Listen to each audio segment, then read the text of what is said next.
সালাম লাম্মা মালিকা মিসর ওয়া সারাতিল খাজাইন বিয়াদিহি, যখন তিনি মিশরের ধনভাণ্ডারের দায়িত্ব পেলেন, যখন মিশরের খাজানচিখানার পুরো দায়িত্ব আল্লাহর পয়গম্বর সাইয়্যিদুনা ইউসুফ আলাইহিস সালামের হাতে, আতাহু রাজুলুন ফাকির, আল্লাহর পয়গম্বর একবার লোকদেরকে দুর্ভিক্ষের সময় খাবার দেওয়ার জন্য, বন্টন করবার জন্য বসে গেলেন। তার কাছে এক দরিদ্র লোক আসবার পরে আল্লাহর পয়গম্বরকে ডেকে ডেকে বলে, ওগো আল্লাহর পয়গম্বর, আতিনি মিম্মা আতাকাল্লাহ, আপনার আল্লাহ আপনাকে যতটা দান করেছেন সেখান থেকে আপনি আমাকে দান করেন। আল্লাহর পয়গম্বর সাইয়্যিদুনা ইউসুফ আলাইহিস সালাম মিশরের খাজানচিখানার দায়িত্বে থাকা ম্যানেজারকে 1 সা পরিমাণ দিয়ে দেওয়ার জন্য আদেশ করলেন। 3 কেজি 275 গ্রামের কিছুটা কম, তাকে এই পরিমাণ প্রথম দিয়ে দেওয়া হলো। লোকটা এবার আল্লাহর পয়গম্বরকে আবার ডেকে ডেকে বলে, আল্লাহর পয়গম্বর আপনি আমাকে আরো দান করেন। আতিনি মিম্মা আতাকাল্লাহ, আপনার রব আপনাকে যতটা দান করেছেন তা থেকে আপনি আমাকে আবার দান করেন। আল্লাহর পয়গম্বর সাইয়্যিদুনা ইউসুফ আলাইহিস সালাম এবারও দ্বিতীয়বার তাকে আরেক সা পরিমাণ দিয়ে দেওয়ার জন্য আদেশ করলেন। আল্লাহর পয়গম্বর যখন তাকে একে একে 2 সা পরিমাণ তথা 6 কেজির উপরে তাকে দিয়ে দিলেন, এবার লোকটা আবার আল্লাহর পয়গম্বরকে ডেকে ডেকে বলে, ও আল্লাহর পয়গম্বর সাইয়্যিদুনা ইউসুফ আলাইহিস সালাম, ও আল্লাহর পয়গম্বর সাইয়্যিদুনা ইউসুফ আলাইহিস সালাম, আতিনি মিম্মা আতাকাল্লাহ, আপনাকে আল্লাহ যতটা দান করেছেন তা থেকে আপনি আমাকে আরো দান করেন। এবার আল্লাহর পয়গম্বর একটু রাগত স্বরে, রাগত নয়নে তার দিকে তাকালেন। উচ্চ কণ্ঠে আল্লাহর পয়গম্বর তাকে বললেন, ইয়া আখি আমা তা'লামান নাসু ফীহি মিনাল গলা, হে ভাই তুমি কি জানো না মিশরের মানুষগুলো কেমন দুর্ভিক্ষের মধ্যে দিন কাটায়, মিশরের মানুষগুলোর খাবার নাই। তুমি কি জানো না মিশরের মানুষগুলো কেমন কষ্টের মধ্যে দিন কাটায়। তুমি যদি এক এক করে আমার কাছ থেকে একাই 10 কেজির উপরে নিয়ে যাও, আমি সাধারণ মানুষদেরকে কি দেব? লোকটি এবার বলে, আল্লাহর পয়গম্বরের দিকে করুণ নজরে তাকায়া আল্লাহর পয়গম্বরকে ডেকে ডেকে লোকটি বলল, ইয়া নবী আল্লাহ, আল্লাহর পয়গম্বর, হাল লাউ আলিমতা মান আনা, আপনি যদি জানতেন আমি কে, লাউদাইতানি, আপনি আমাকে এতটা দান করতেন, এতটা দান করতেন, আপনি আমাকে দিতে দিতে সন্তুষ্ট বানিয়ে দিতেন। সুবহানাল্লাহ। আল্লাহর পয়গম্বর সাইয়্যিদুনা ইউসুফ আলাইহিস সালাম বিস্ময়ের নজরে লোকটার দিকে তাকালেন। আল্লাহর পয়গম্বর যখন লোকটার দিকে বিস্ময়ের নজরে তাকালেন, তখন আল্লাহর পয়গম্বর প্রশ্ন করলেন, ইয়া আখি মান আনত, হে ভাই তুমি কে? আল্লাহর পয়গম্বরের প্রশ্ন পেয়ে লোকটি বলে, আনাল্লাযী শাহিদতু লাকা বিল বারাআ মিন তুহমাতি যুলাইখা যাওজাতিল আজিজ। ওয়া আল্লাহর পয়গম্বর সাইয়্যিদুনা ইউসুফ আলাইহিস সালাম, আপনি শুনেন, আপনি জেনে নেন আমার পরিচয়। আমি হলাম আনাল্লাযী শাহিদতু লাকা বিল বারাআ, যে সময়টাতে মিশরের বাদশা পত্নী জুলাইখা আপনার সাথে তার হীন চরিতার্থ পুরা করবার জন্য আপনাকে নিয়ে প্রাসাদে ঢুকে গেল, আপনার উপরে যখন কালিমা লেপন করবার জন্য আপনার দিকে যখন তার নাপাক হাতটি বাড়িয়ে দিল, ওই সময়টাতে আপনি আল্লাহর উপরে তাওয়াক্কুল করে দরজা তালাবদ্ধ আল্লাহকে ডেকে ডেকে বলেছিলেন, মালিক আমার যাওয়ার কোনো জায়গা আমার আর নাই, দরজা বন্ধ হয়ে গেছে, এবার শুধুমাত্র আপনার দুয়ার খোলা আছে মালিক আমার, আমি দৌড় দেওয়ার ক্ষমতা রাখি, দৌড় দেওয়ার ক্ষমতা রয়েছে আমার, দরজা খুলে দেওয়ার আপনি মালিক, আপনি আল্লাহ। আল্লাহু আকবার। আল্লাহর পয়গম্বর এবার সামনের দিকে যেই না দৌড় দিলেন, দরজাগুলো এক এক করে খুলে গেল। আল্লাহর পয়গম্বর সাইয়্যিদুনা ইউসুফ আলাইহিস সালাম এবার যখন শক্ত দরজা পার করে আল্লাহর পয়গম্বর বেরিয়ে আসলেন, সামনেই দেখা গেল মিশরের বাদশা এবার পিছন থেকে জুলাইখা এসে মিশরের বাদশাকে ডেকে ডেকে বলে, আপনার দুধ কলা দিয়ে পোষা সন্তান আমার চরিত্রের উপরে হাত দিয়েছে। আওয়াজ করে বলুন নাউজুবিল্লাহ। ওই সময়টাতে আপনার পবিত্রতা বর্ণনা করবার জন্য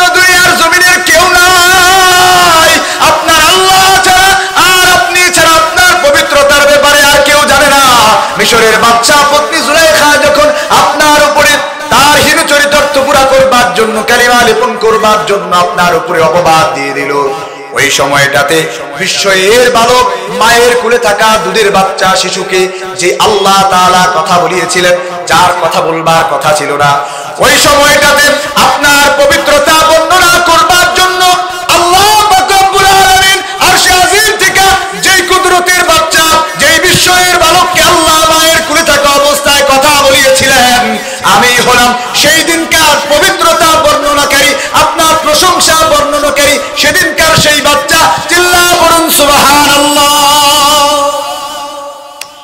এবার আল্লাহর পয়গম্বর বিস্ময়ের নজরে তাকালেন, হ্যাঁ ভাই, তুমি সেই ছোট্ট বাচ্চা, আমার পবিত্রতা বর্ণনা করেছিলে, মায়ের কোলের দুধের শিশু বাচ্চা, তুমি সেই বাচ্চা। আল্লাহর পয়গম্বর সাইয়্যিদুনা ইউসুফ আলাইহিস সালাম এবার লোকটার কাছ থেকে জবাব শুনবার পরে তিনি এতটা অভিভূত হলেন, আল্লাহর পয়গম্বর মিশরের খাজানচিখানার দায়িত্বে থাকা ম্যানেজারকে এবার আদেশ করে দিলেন, এই ম্যানেজার শোনো, আমার পবিত্রতা বর্ণনা করেছে যেই মানুষটা দুনিয়ার জমি তাকে 1 সা 2 সা 3 সা পরিমাণ দেয়া যায় না, আতিহি মিআতা ইরদাবিন, তাকে দিয়ে দাও 100 ইরদাব, যেটা আমাদের মনের হিসাবে 105 মনের উপরে। চিল্লা একবার পড়া যাবে না আল্লাহু আকবার। আল্লাহর পয়গম্বর শুধু তাই দিলেন না, এতটুকু দেখেন তো হলেন না, আল্লাহর পয়গম্বর বললেন তাকে আরো দিয়ে দাও মিআতা দিনারিন, 100 স্বর্ণ মুদ্রা তার সঙ্গে আরো যোগ করে বাড়ায়া দাও। চিল্লা বলুন সুবহানাল্লাহ। এবার আরশে আজিম থেকে তাকায় দেখেন আমার আল্লাহ পাক রব্বুল আলামিন জমিনের এই খেলা দেখিয়া আল্লাহর পয়গম্বরের পবিত্রতা বর্ণনা করবার কারণে আল্লাহর পয়গম্বর তাকে এতটা দান করেছেন। এই ঘটনা দেখবার পরে আল্লাহ পাক রব্বুল আলামিন আরশে আজিম থেকে জিবরিল আমিন ওহী দিয়া পাঠাইলেন, যাও জিবরিল আমিন যাও, আমার পয়গম্বরকে জানা দিয়ে আসুক, যে মানুষটা শুধুমাত্র দুনিয়ার জমিনে আমার পয়গম্বরের একবার পবিত্রতা বর্ণনা করেছে, ওই মানুষটাকে আমার পয়গম্বর এতটা দান করেছে। যেই মানুষগুলো দুনিয়ার জমিনে আমি আল্লাহ পাক রব্বুল আলামিনের কুদরতের পায়ের মধ্যে সেজদায় লুটা পড়ে সুবহান রাব্বিয়াল আলা বলে, যেই মানুষগুলো আমি আল্লাহর সকাল সন্ধ্যায় পবিত্রতা বর্ণনা করে, তাদেরকে আমি কি পরিমাণ দান করব। আমার পয়গম্বরের কাছে ওহী নিয়ে যাও, সাথে কথাও বলিও, আমার শেষ নবীর উপরে যারা দুরূদ পাঠাবে বেশি বেশি, তাদেরকে আমি কি পরিমাণ দান করব। এবার আল্লাহ পাক রব্বুল আলামিন প্রত্যাদেশ পাঠালেন, ওহী দিলেন, জিবরিল আমিন আল্লাহর পয়গম্বর সাইয়্যিদুনা ইউসুফকে ডেকে ডাক দিয়া বললেন, ও আল্লাহর পয়গম্বর সাইয়্যিদুনা ইউসুফ আলাইহিস সালাম, আপনার আল্লাহ প্রত্যাদেশ দিয়েছেন, ওহী পাঠিয়েছেন, আপনি আপনার পবিত্রতা বর্ণনা করবার কারণে আপনি দুনিয়ার মানুষটাকে এত দান করেছেন। আপনার আল্লাহ ওহী পাঠিয়েছেন যারা দুনিয়ার জমিনে তার মালিকের আল্লাহর চিরপবিত্রতা বর্ণনা করবে। আমার আল্লাহ দয়ার মালিক কতটা দান করবেন আপনি পয়গম্বর ইউসুফ আলাইহিস সালামের ক্যালকুলেটরে আপনার দানের কোনো হিসাবের সঙ্গে আল্লাহর দানকে মিলানো যাবে না, আপনি নবী কল্পনাও করতে পারেন না। চিল্লায়া বলেন না সুবহানাল্লাহ। এজন্য আল্লাহ তাআলার প্রশংসা দ্বারা বর্ণনা করে তাদেরকে আল্লাহ তাআলা কতটা দান করেন। এই যে আজকে আল্লাহর বরত্ব বর্ণনা করবার মজলিস কায়েম হয়েছে, এই যে আজকে আপনারা বসেছেন গোরস্থানের মানুষদের জন্য, এই যে তাদের মাগফিরাত কামনায় আজকের এই মাহফিলের আয়োজন করা হয়েছে, এটাকে আল্লাহ কতটা দামি বানিয়েছেন। আসবার সময় কেউ দৌড়ে আসি নাই। আল্লাহর পয়গম্বর বলেন হাদিসে কুদসির বর্ণনা, ইন আতানি ইয়ামশি, দুনিয়ার জমিনের মানুষগুলো যদি আমার দিকে হেঁটে হেঁটে আসে, আল্লাহ পাক রব্বুল আলামিন কুদরতের মালিক, আমার দয়ার মালিক, যে বান্দাগুলো আল্লাহর বরত্ব বর্ণনা করবার জন্য হেঁটে হেঁটে এসেছে, আল্লাহ বলেন আতাইতুহু হারওয়ালাতান, আমি কুদরতের মালিক, আমি আল্লাহ আমার কুদরত নিয়ে ওই বান্দাগুলার দিকে আগা যাই দৌড়ায়া। চিল্লা পড়ুন না সুবহানাল্লাহ। সম্মানিত হাজিরিন, বর্তমান সময়ে ইসলাম থেকে আমরা এতটা দূরে সরে গেছি, আল্লাহর বরত্ব বর্ণনা, আল্লাহর প্রশংসা করা, জিকির আজকার করার কোন লোক এখন তো মসজিদে খুঁজেও পাওয়া যায় না। আমি তো মাঝে মাঝে এই কথাগুলো বলি যে আজকের বর্তমান সমাজে যেই অবস্থা চলছে, আমার কয়েকজন মুরব্বী বাবারা শুধুমাত্র ইনারাই যে মসজিদে আসেন, ইনারা দুনিয়ার জমিন থেকে বিদায় নিলে সারা এলাকার মানুষদের জন্য দোয়া করবার মতো আর মানুষ খুঁজে পাওয়া যাবে না। কথা ঠিক কিনা? যুবকরা আজকে নামাজি হচ্ছে না। এই মুরব্বীরা মারা গেলে কারে দিয়ে দোয়া করাবেন?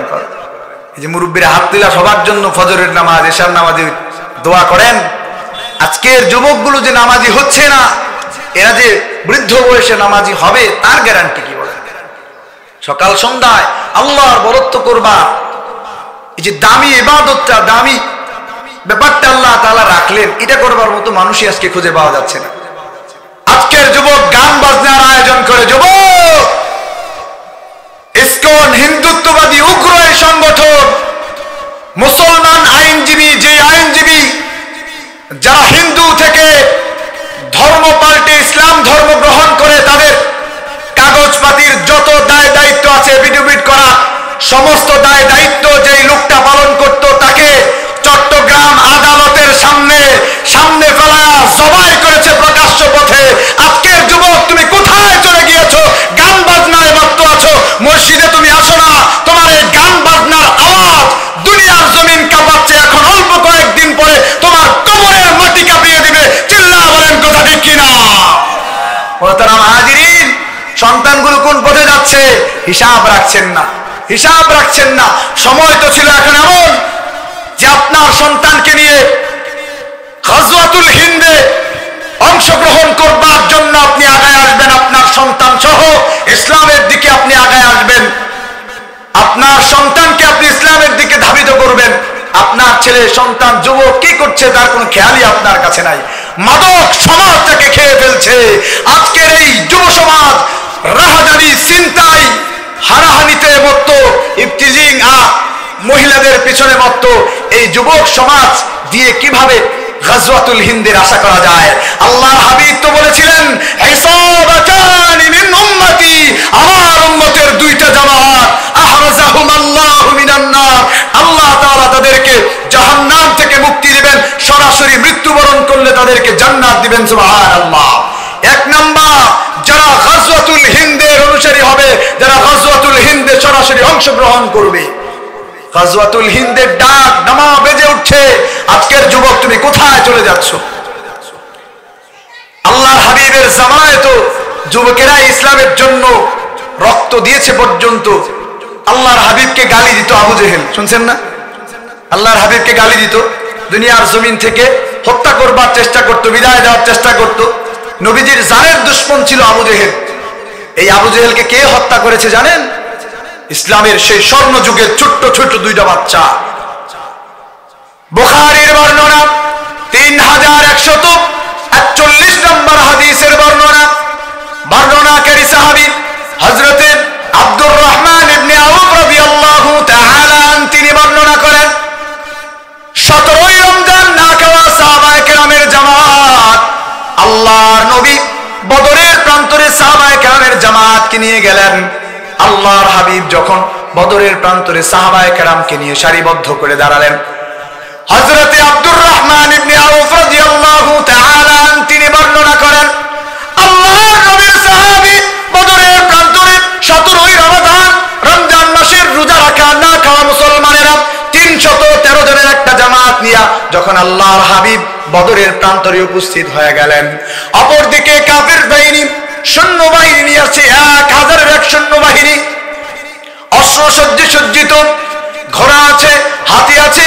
এমন বাহিনীর মোকাবেলায় না খাওয়া মাত্র 313 জন সাহাবায়ে কেরামের জামাতকে নিয়ে যখন আল্লাহর হাবিব বদরের প্রান্তরে আসলেন, আল্লাহর হাবিব সাল্লাল্লাহু আলাইহি ওয়াসাল্লাম সাহাবায়ে কেরামকে সারিবদ্ধ করে দাঁড় করালেন। আব্দুর রহমান ইবনে আউফ রাদিয়াল্লাহু তাআলা তিনি বর্ণনা করেন, বাইনা আনা কাইমুন ফিস সাফি ইয়াউমা বদরিন, বদরের দিন আমি আল্লাহর নবীর সেই দাঁড় করানো কাতারের মধ্যে আমি দাঁড়ানো। আমি তাকায় দেখলাম, আমি এদিক ওদিক যখন তাকাতে লাগলাম, আমি তাকিয়ে দেখলাম, আমি আমাকে আবিষ্কার করলাম, আমি কেমন যেন আমাকে দুইজন ছোট্ট ছোট্ট বালকের মাঝখানে দেখতে পেলাম। আল্লাহর নবীর সাহাবী হযরতে আব্দুর রহমান ইবনে আউফ রাদিয়াল্লাহু তাআলা আনহু বলেন, আমি যখন তাকালাম, তাকায়া দেখি আমার দুই পাশে ছোট্ট ছোট্ট দুইটা বালক। ফাইদা রাআইতু আন ইয়ামিনি ওয়া আন শিমালি, আমি যখন ডানে তাকালাম বামে তাকালাম, তাকায়া দেখলাম আমার দুই পাশে দুইটা ছোট্ট ছোট্ট বালক। ফাইদা আনা বিগুলামাইনি মিনাল আনসার, আনসারদের দুটি বাচ্চা ছোট্ট ছোট্ট বালক, বদরের প্রান্তরে মুসলমানদের সঙ্গে না খাওয়া 1000 সৈন্যবাহিনীর বিরুদ্ধে এসে দাঁড়িয়ে গিয়েছে। এই দুইজন ছোট্ট বাচ্চা আমার পাশে দাঁড়ানোর পরে আমি তাকিয়ে দেখলাম হাদিসাতিন নাসনানুহুমা, বালক দুটির বয়স একেবারেই কম, ছোট্ট দুইটা বালক। আমি এবার ছোট্ট দুইটি বালককে দেখে মনে মনে আমি চিন্তা করতে লাগলাম, ফাতামান্নাইতু আন আকুনা বাইনা আযলামিনহুমা, আমি মনে মনে চিন্তা করলাম যদি আমার পাশে বড় বড় দুইজন তাকড়া যুবক দুইজন সাহাবা থাকতো, আমার উপরে আঘাত আসলে তারা আমাকে উদ্ধার করতে পারতো। কথা ঠিক কিনা? আমার উপরে আঘাত আসছে, ওরা দুইজন পাশে বড় বড় আছে, আঘাতটা প্রতিহত করতে পারতেছে, কিন্তু আমার দুই পাশে ছোট্ট ছোট্ট দুইটা বালক। আমি তো আরো ভয় পেয়ে গেলাম। আব্দুর রহমান ইবনে আউফ রাদিয়াল্লাহু আনহু বলেন, জি দাঁড়ালাম বদরের সারিবদ্ধ হয়ে, যুদ্ধে যাব একটু পরে, তাকায় দেখি ছোট্ট দুইটা বালক, আমি এদেরকেই বাঁচাবো না আমি ওদের সাথে যুদ্ধ করব?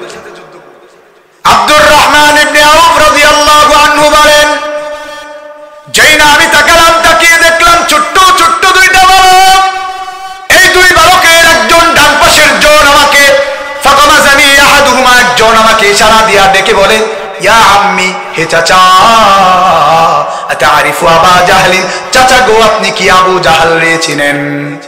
আপনি কি আবু জেহেল রে চিনেন? ছোট্ট দুইটা বালক, ছোট্ট দুইটা বালক, তাদের একজন ডাক দিয়ে আমাকে বলে, চাচা আপনি কি আবু জেহেল রে চিনেন?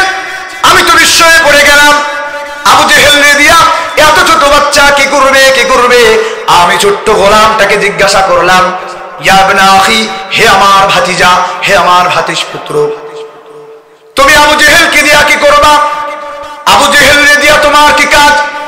যেই না আমি প্রশ্ন করেছি, এই ছোট্ট গোলামটাকে তুমি আবু জেহেলকে দিয়া কি করবা, এবার ছোট্ট বালকটা আমাকে ডেকে ডেকে ডাক দিয়া বলেন, উখবিরতু আন্নি, উখবিরতু সামিতু আন্নাহু ইয়াসুব্বু রাসূলুল্লাহ,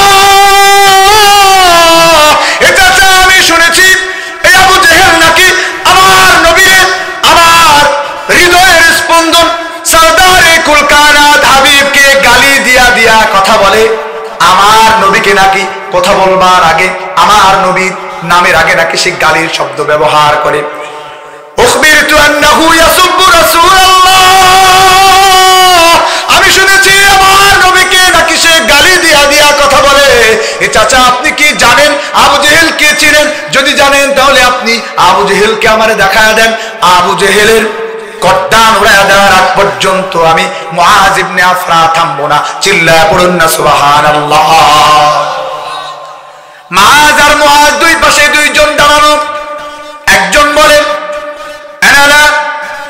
আনা লা আকিফু হাত্তা ইউসাউইয়া সাওয়াদি সাওয়াদাহু, যতক্ষণ পর্যন্ত না আমার তরবারি তার গর্দান স্পর্শ করবে, হাত্তা ইয়ামুতাল আ'জালু মিন্না, যতক্ষণ পর্যন্ত না আমি তার তরবারির আঘাতে শাহাদাত লাভ করব, অথবা আমি তার গর্দান উড়াইয়া দেব, ততক্ষণ পর্যন্ত চাচা আমি থামবো না।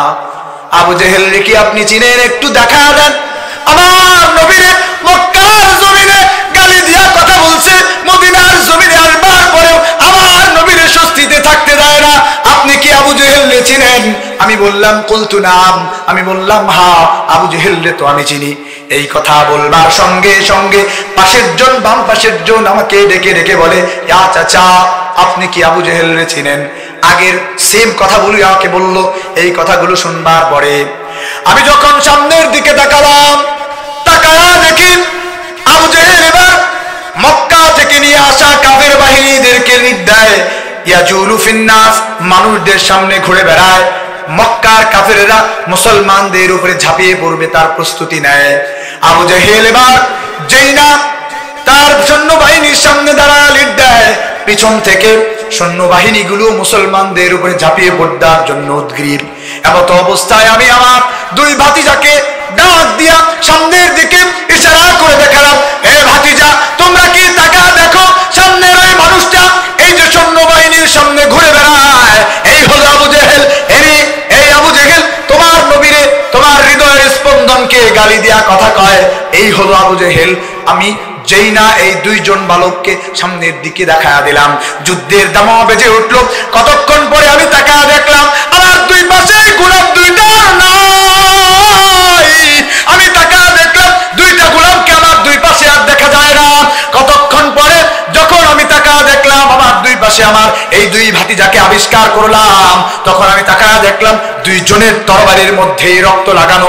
আমি যখন তাদেরকে ডাক দিয়ে জিজ্ঞাসা করলাম, মা হালুকুমা ফামা বালুকুমা, হে ভাতিজাদ্বয়, তোমাদের কি অবস্থা, কোথায় চলে গিয়েছিলে তোমরা, তোমাদেরকে আমি কেন পেলাম না? এবার ভাতিজাদ্বয় আমাকে ডাক দিয়া বলে, ও চাচা, এই তো আমাদের তরবারির মধ্যে রক্ত লেগে আছে। আমার নবীর যে গালি দিয়া কথা কয়, তার দুনিয়ার জমিনে বাঁচায় রাখা পর্যন্ত আমি আমাদের দিলের মধ্যে কোনো শান্তি খুঁজে পাই না। চিল্লায়া বলুন আল্লাহু আকবার। আল্লাহর জমিনে আল্লাহর নবীকে গালি দিয়া ঠিক থাকবে, ঘুরে বেড়াবে, আমরা ছোট্ট দুই ভাই এটা সহ্য করতে পারি না। হযরতে মুআদ আর হযরতে মুআওয়াজকে আব্দুর রহমান ইবনে আউফ রাদিয়াল্লাহু আনহু হাতের মধ্যে ধরে ধরে আল্লাহর নবীর কাছে নিয়ে গেলেন। সরদারে কুল কায়নাত হাবিব আমার দুই ভাইকে দেখবার পরে জিজ্ঞাসা করলেন, তোমাদের তরবারির মধ্যে কার রক্ত লাগানো? আল্লাহর হাবিবকে দুই ভাই উচ্ছ্বাসিত কণ্ঠে ঈমানের আওয়াজে ডাক দিয়া দিয়া বলে, ইয়া নবী আল্লাহ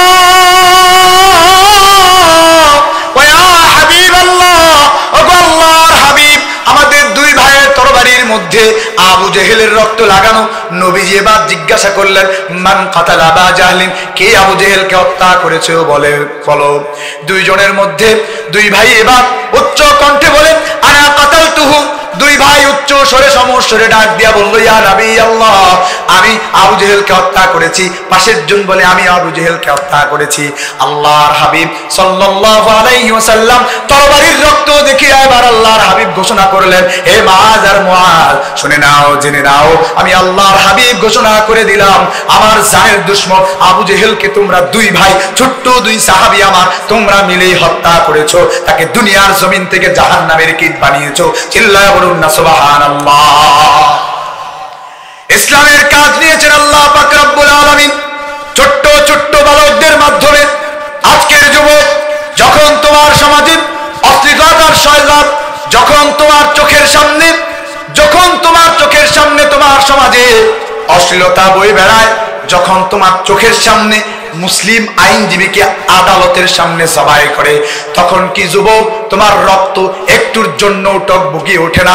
অথচ আল্লাহর হাবিব তো বলেছিলেন, সরদারে কুল কায়নাত হাবিব আমার জানাদের আল্লাহর হাবিব হাদিসের মধ্যে বলেন, গোটা দুনিয়ার মুসলিম সমাজ হচ্ছে একটা দেহের মতো। আল মুসলিমু কাজাসাদিন ওয়াহিদিন, গোটা দুনিয়ার মুসলমানেরা হলো এক দেহের মতো। ইনইশতাকা আইনুহু ইশতাকা কুল্লুহু, যদি তার চোখ ব্যথিত হয় গোটা দেহটা যেমন ব্যথিত হয়। পুরা পৃথিবীর কোন কোনায় যদি মুসলমান নির্যাতিত হয়, গোটা জমিনের মুসলমানগুলো যদি ব্যথিত হতে পারে, তবেই তারা হলো আল্লাহর প্রকৃত অনুসারী, আল্লাহর খাঁটি বান্দা। কথা বলেন ঠিক কিনা? আজকের যুবকগুলো তো গান বাজনা নিয়ে মত্ত। শীতকাল আসছে, বন্ধের মধ্যে এবার দেখছে নাই না গান বাজনা বাজায়, গান বাজনার আয়োজন করে। হে যুবক, তুমি ছাড়া ইসলাম জয়লাভ করবে, কারণ আল্লাহর হাবিব বলেছেন, লা ইয়াবকা আলা যাহরিল আরদি বাইতু ওয়াবারিন ওয়ালা মাদারিন ইল্লা আদখালাহু আল্লাহুল ইসলাম। আল্লাহর জমিনে কোন পাকা ঘর, কোন আল্লাহ তাআলা আপন কুদরতে প্রত্যেকটা ঘরে ঘরে ইসলামকে প্রবেশ করিয়েই ছাড়বেন। চিল্লায়া বলেন আল্লাহু আকবার। ইম্মা বিজি আজিজিন, আপনি ক্ষমতাওয়ালা, আপনি সম্মানিত, হয়তো আপনি ইসলামের সঙ্গে আসুন, ইসলাম আপনাকে সম্মানিত বানিয়ে দেবে। আর না হয় যদি আপনি ইসলামের সঙ্গে না আসেন, ইসলাম আপনাকে ছাড়াই ইসলামের চূড়ান্ত শিখরে পৌঁছে যাবে, ইসলাম বিজয় লাভ করবে, আপনি লাঞ্ছিত হবেন। ইসলাম ছাড়া আপনি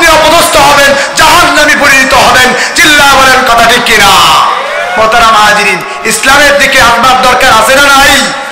সেই জান্নাতি বিশাল কাফেলায় শামিল হওয়ার দরকার আছে না নাই? আল্লাহর হাবিব বলেছেন, ইসাবাতানি মিন উম্মতি, আমার উম্মতের দুইটা জামাত, قد أحرزهم الله من النار, আল্লাহ জাহান্নাম থেকে সরাসরি মুক্তি দান করে জান্নাতে দিয়ে দিবেন। এক নম্বরে হলো যারা গাজওয়াতুল হিন্দে সশরীরে শরীক থাকবে। এই গাজওয়াতুল হিন্দে শরীক থাকবার দিলে তামান্না আছে না নাই?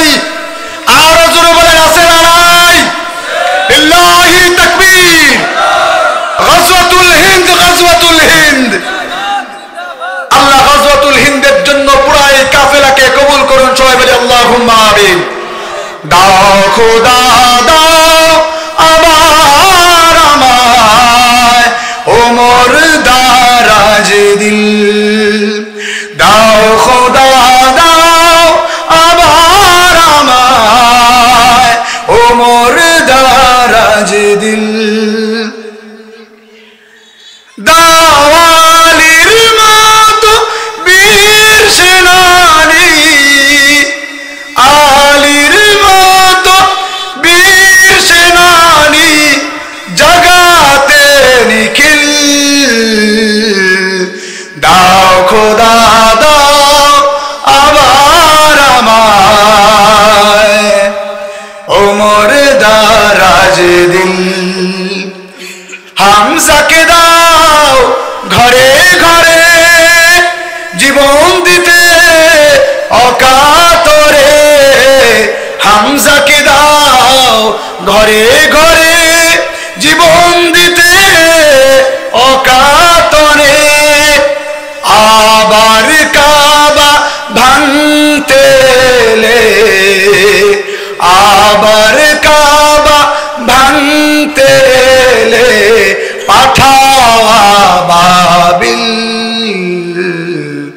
দাও খোদা দাও আবার আমায় ওমর দারাজ দিল, দাও খোদা দাও আবার আমায় ওমর দারাজ দিল।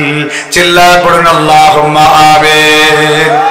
সম্মানিত হাজিরিন, বলছিলাম আল্লাহর নবীর ইজ্জতের উপরে আঘাত আসবে, ইসলামের উপরে আঘাত আসবে। আল্লাহর নবীর সাহাবায়ে কেরাম সহ্য করতে পারেন নাই। ছোট্ট ছোট্ট সাহাবী মাআজ আর মুআওয়াজ আবু জেহেলকে হত্যা করবার জন্য ময়দানে ঝাঁপিয়ে পড়েছেন।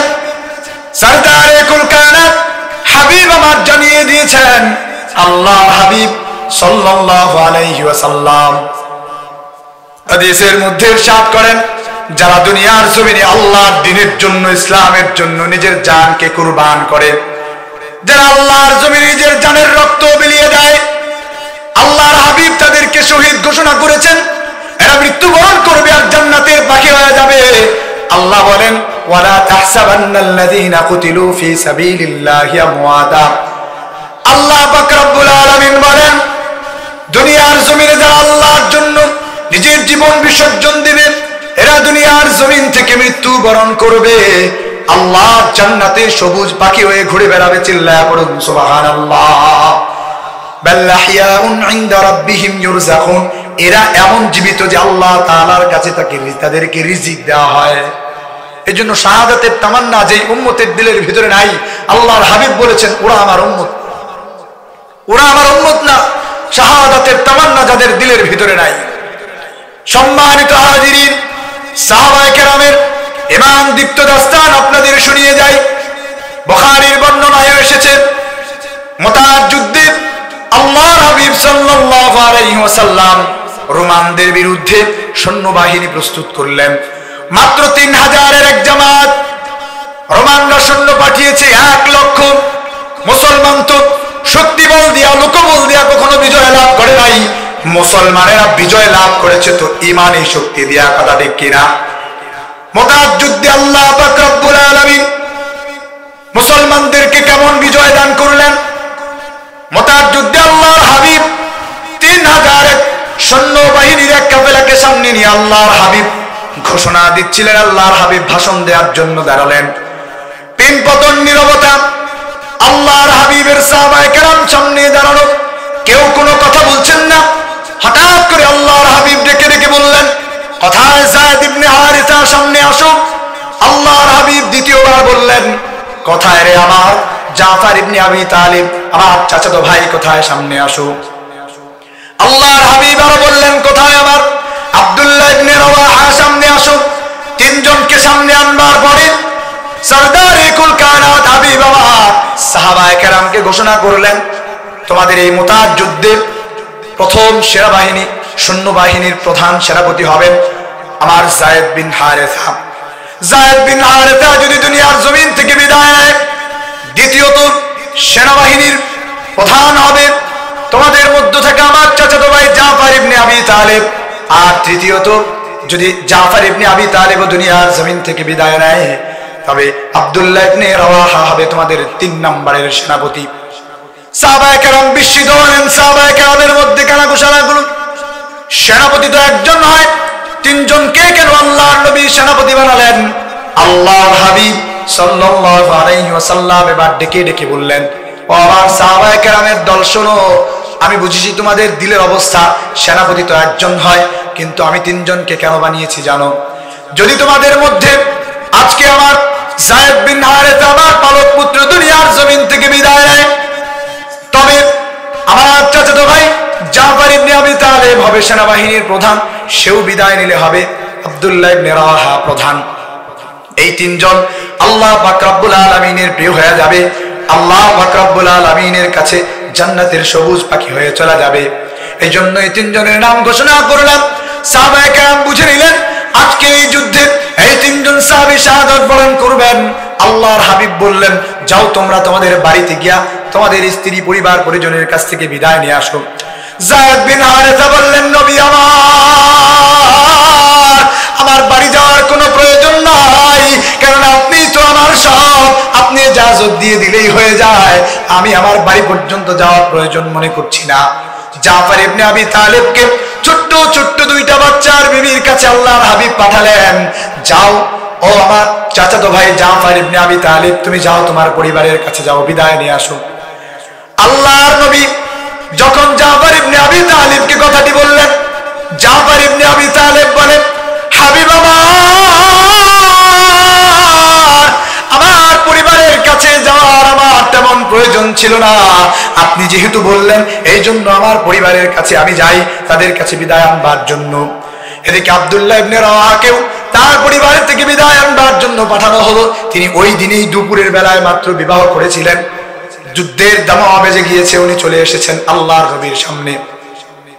জাফর ইবনে আবি তালিব পরিবারের কাছে আসবার পরে স্ত্রীর হাতখানা ধরে জাফর ইবনে আবি তালিব বললেন, আমার স্ত্রী শোনো, আজকে আমি আল্লাহর হাবিবের নির্দেশে মুতার প্রান্তরে যাচ্ছি, তুমি আমার জন্য দোয়া করবে, আমি যেন আজকে শাহাদাত বরণ করে আল্লাহর জান্নাতের সবুজ পাখি হয়ে যাই।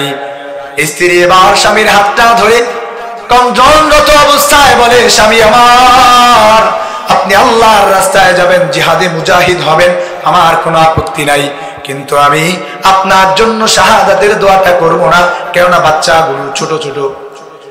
আল্লাহর নবীর সাহাবী হযরতে জাফর ইবনে আবি তালিব কোমর থেকে ওনার তরবারিটাকে কোষমুক্ত করবার পরে তরবারির অপর পিঠ দিয়া ওনার বাম হাতের মধ্যে ধরে স্ত্রীর বাম হাতের মধ্যে আঘাত করলেন, আর ডেকে ডেকে বললেন, ও আমার স্ত্রী, বলো তো তোমার হাতে আঘাত করবার পরেও তোমার হাত কেটেছে কিনা? স্ত্রী বললেন, স্বামী গো না, আমার হাত তো কাটে নাই। এবার জাফর ইবনে আবি তালিব বললেন, তুমি যতই দোয়া করো না কেন, আজকের দোয়া এই আমার তরবারির আঘাতের মতো উল্টে যাবে, আমি কেমন যেন এখানেও বসে জান্নাতের ঘ্রাণ পাওয়া শুরু করেছি। চিল্লায়া পড়েন না সুবহানাল্লাহ। জাফর ইবনে আবি তালিব বললেন, আমি জান্নাতের ঘ্রাণ পাই, তোমার দোয়া আজকে আমার জন্য কাজে লাগবে না রে বিবি। সন্তানগুলোর কাছ থেকে বিদায় নিয়া আল্লাহর নবীর সাহাবী হযরতে জাফর ইবনে আবি তালিব এবার চললেন যুদ্ধের ময়দানের দিকে। পিছনের সন্তানগুলো কান্না করে, ইতিহাস সাক্ষ্য দেয় আল্লাহর নবীর সাহাবীরা একটা বারের জন্য পিছনের দিকে ফিরে তাকান নাই। আল্লাহর নবীর সাহাবী চলে গেলেন আল্লাহর নবীর দরবারে। হযরতে আব্দুল্লাহ ইবনে রাওয়াহা তিনিও আসলেন পরিবারের কাছে। দুপুর বেলায় মাত্র বিবাহ বন্ধনে আবদ্ধ হয়েছেন। ঘরের দরজাটা বাহির থেকে আটকে দেওয়ার পরে স্ত্রীকে ডেকে ডেকে বললেন,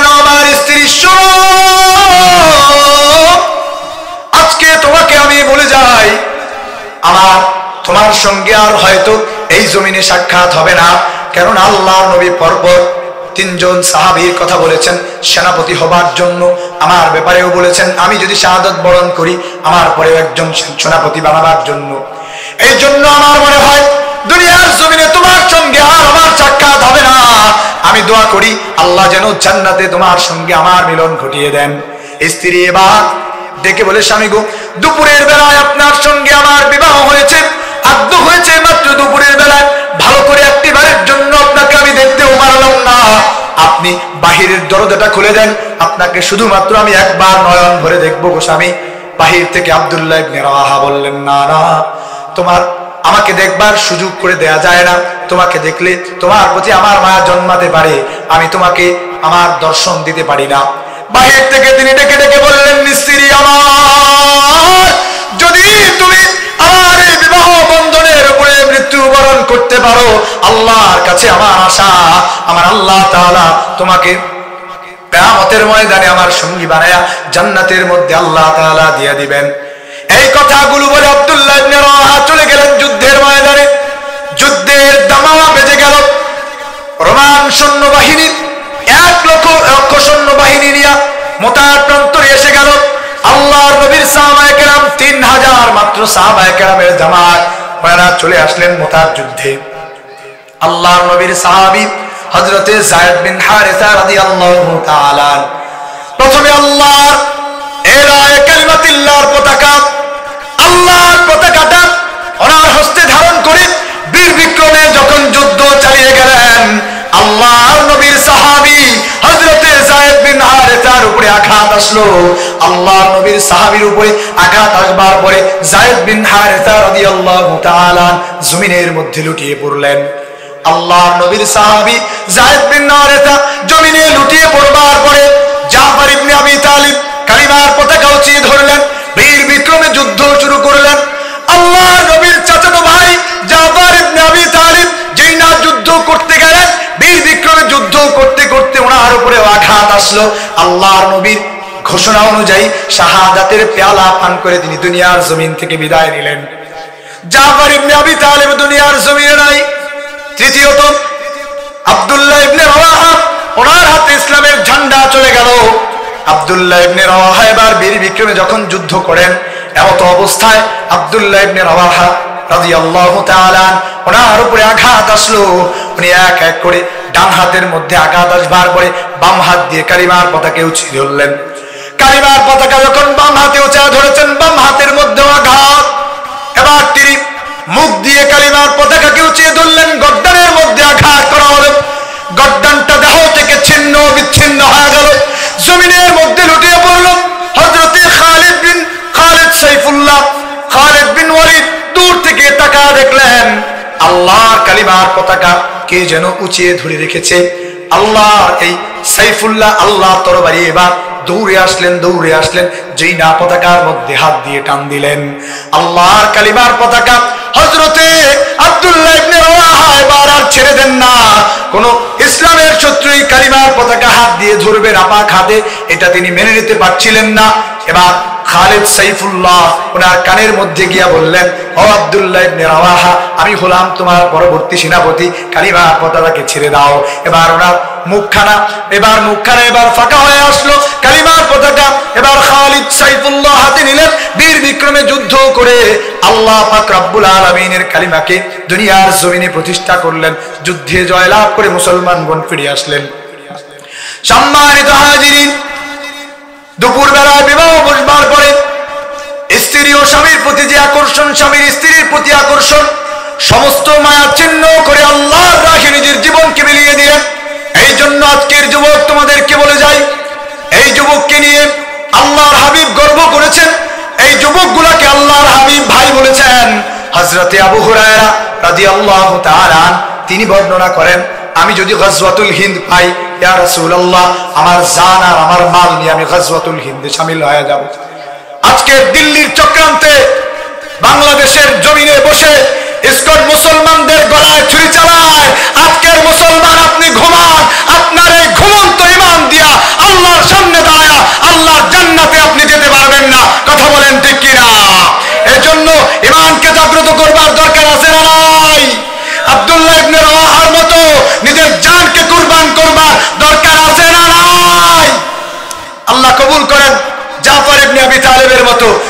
বিন হারেসার মতো আল্লাহ তাআলা আপনাদেরকে ইসলামের কালিমার পতাকা তলে আসবার তৌফিক দান করেন।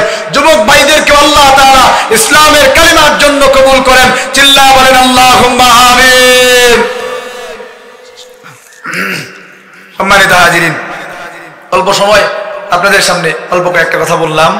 আমি আপনাদের পাশের এলাকার সন্তান, কোনাবাড়ি আমার বাড়ি, আমি আপনাদেরই এলাকারই সন্তান। একটু দোয়া নেওয়ার জন্য আপনাদের কাছে আসছিলাম। আমি গলার অবস্থা তেমন ভালো না, গত কয়েকদিন যাবত লাগাতার মাহফিলের কারণে গলার অবস্থা তেমন ভালো না।